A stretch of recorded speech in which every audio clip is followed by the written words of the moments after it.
હાય પ્રીતિ. હા બોલ મહેક. ક્યાં છો આટલા દિવસથી? કેમ ફોન નથી કરતી? તને ખબર તો છે યાર, મારી એક્ઝામ ચાલુ છે. ફર્સ્ટ એક્ઝામ શેની છે? મારે મેથ્સની એક્ઝામ છે ને એમાં મને એમ પણ નથી આવડતું. મેં તને પહેલા જ કીધું તું ને, પ્રોટોન સ્ટડી સેન્ટર જોઈન કરી લે. ત્યાં જય સર બહુ જ સારું મેથ્સ કરાવે છે અને તેનું રિઝલ્ટ પણ સારું આવે છે. હા મને ખબર છે યાર, તારા 95 અપ આવેલા છે. મારે પણ પ્રોટોન સ્ટડી સેન્ટરમાં જ ભણવું છે, પણ મારા મમ્મી પપ્પા માનતા નથી. તું અમને કન્વિન્સ કરને, કેમ કે જય સર પાસે જ મારે ભણવું છે.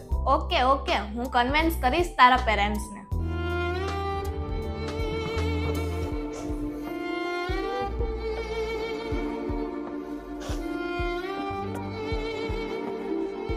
ઓકે.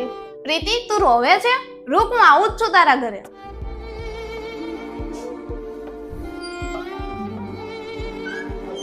તું રોવે છે? યાર મારે પ્રોટોન સ્ટડી સેન્ટરમાં જ ભણવું છે અને જય સર પાસે જ મારે મેથ્સ ભણવું છે. તું ટેન્શન ના લે, હું હમણાં જ અંકલ જોડે વાત કરું છું. આપણે કાલે જ પ્રોટોન સ્ટડી સેન્ટરમાં એડમિશન લેશું.